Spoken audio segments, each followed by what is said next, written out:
ಮನೆಯಲ್ಲಿ ಯಾರೂ ಇಲ್ಲದ ವೇಳೆ ಮನೆಗೆ ನುಗ್ಗಿದ ದುಷ್ಕರ್ಮಿಗಳು ಮಹಿಳೆಯನ್ನ ಕಟ್ಟಿಹಾಕಿ ಕಳವು ಮಾಡಿದ್ದಾರೆ ಎಂದು ಆರೋಪಿಸಿದ್ದ ಮಹಿಳೆಯ ನಾಟಕ ಇದೀಗ ಬಯಲಾಗಿದೆ. ವಿಟ್ಲಾದ ಕಾನತಡ್ಕ ಜಮಾ ಮಸೀದಿ ಮುಂಭಾಗದಲ್ಲಿರುವ ಬಾಡಿಗೆ ಮನೆಯಲ್ಲಿ ಆಟೋ ಚಾಲಕ ರಫೀಕ್ ದಂಪತಿಗಳು ವಾಸ ಮಾಡ್ತಾ ಇದ್ರು.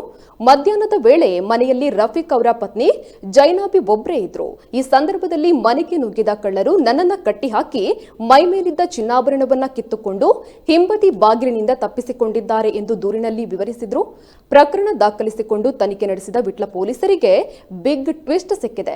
ಜೈನಾಬಿ ಅವರ ಪಕ್ಕದ ಮನೆಯಲ್ಲಿ ಇವರ ಪ್ರಿಯಕರ ವಾಸ ಮಾಡ್ತಾ ಇದ್ದು, ದಿನ ಕಳೆದಂತೆ ಈತನ ಕಿರುಕುಳ ಹೆಚ್ಚಾಗಿತ್ತು. ಹೀಗಾಗಿ ತನ್ನ ಪತಿಯೊಂದಿಗೆ ಮನೆ ಬದಲಾಯಿಸುವಂತೆ ಹೇಳಿದ್ರು.